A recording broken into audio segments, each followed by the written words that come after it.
ট্রেনের নিরাপত্তা নিয়ে ফের প্রশ্ন। মালদাগামী গৌড় এক্সপ্রেসে চুরি, ট্রেনের এসি কামরায় চুরি, ঠিক কি ঘটনা আরো ডিটেল জানাবো আপনাদের। সেবক রয়েছে আমার সঙ্গে। সেবক, ট্রেনের নিরাপত্তা নিয়ে খুব স্বাভাবিকভাবেই তো আবার প্রশ্ন উঠছে, কখনই চুরির ঘটনা ঘটলো? একদমই, দেখো, মালদাগামী গৌড় এক্সপ্রেস সেখানে যাত্রীদের সন্তুষ্ট খোয়া যাওয়ার অভিযোগ, এই ঘটনায় ইতিমধ্যেই অভিযোগ দায়ের হয়েছে আজ সকালে মালদায় জিআরপি থানায়।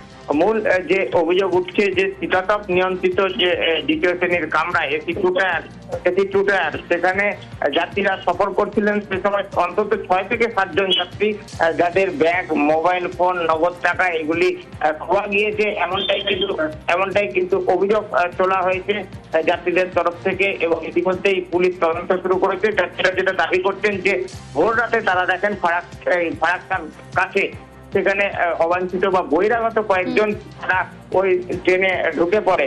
এরপরেই কিন্তু তারা দেখেন ট্রেন মালদা টাউন স্টেশনে আসলে যে তাদের গুরুত্বপূর্ণ জিনিসপত্র খোয়া গিয়েছে। এরপর তারা অভিযোগ জানিয়েছেন। ইতিমধ্যেই মালদা রেল পুলিশ তারা অভিযোগের তদন্ত শুরু করেছে।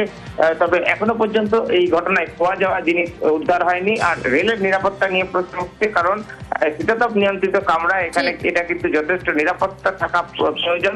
নিরাপত্তা কর্মীরা থাকার পরেও কি করে বহিরাগতরা ট্রেনে ঢুকে এইসব জিনিসপত্র কিভাবে বহিরাগতরা প্রবেশ করলো, খুব স্বাভাবিকভাবেই কিন্তু প্রশ্ন উঠছে। অনেক ধন্যবাদ। যখন ট্রেন মালদা স্টেশনে ঢোকে ঠিক 6টার দিকে যে ঘুম ভাঙে আমার, তো সেখানে দেখি যে খেয়াল করি ব্যাগটা নেই। স্টেশনে নেমে জিআরপিএফ এর এখানে আমরা এফআইআর করি।